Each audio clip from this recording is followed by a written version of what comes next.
Jewellery നിക്ഷേപ തട്ടിപ്പ് കേസിൽ MC ഖമറുദ്ദീൻ MLAയുടെ ജാമ്യാപേക്ഷ കോടതി തള്ളി. MLA എന്ന നിലയിൽ ജാമ്യം നൽകിയാൽ സാക്ഷികളെ സ്വാധീനിക്കാൻ സാധ്യതയുണ്ടെന്ന പ്രോസിക്യൂഷൻ വാദം അംഗീകരിച്ചാണ് ജാമ്യം നിഷേധിച്ചത്. അതേസമയം ഖമറുദ്ദീനെ 11 കേസുകളിൽ കൂടി അറസ്റ്റ് രേഖപ്പെടുത്തി. This news brought to you by Aiva Silks, Kasaragod, Kaningad, Mangalore.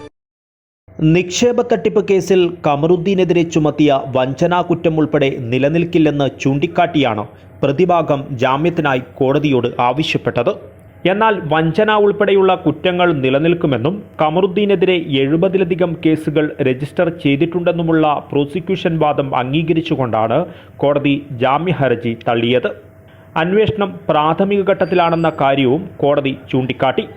ജാമ്യം അനുവദിച്ചാൽ ജനപ്രതിനിധിയായ ഖമറുദ്ദീൻ പരാതിക്കാരെ സ്വാധീനിച്ച് കേസ് അട്ടിമറിക്കുവാൻ സാധ്യതയുണ്ടെന്നും ജാമ്യ ഹർജി തള്ളിക്കൊണ്ട് കോടതി അഭിപ്രായപ്പെട്ടു.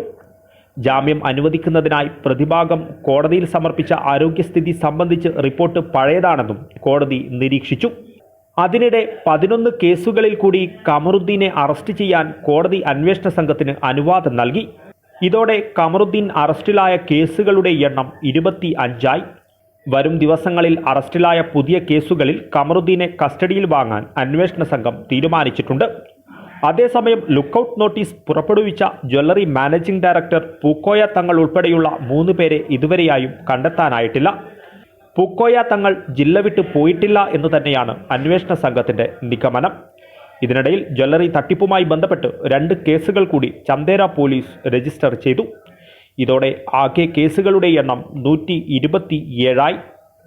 News desk KCN.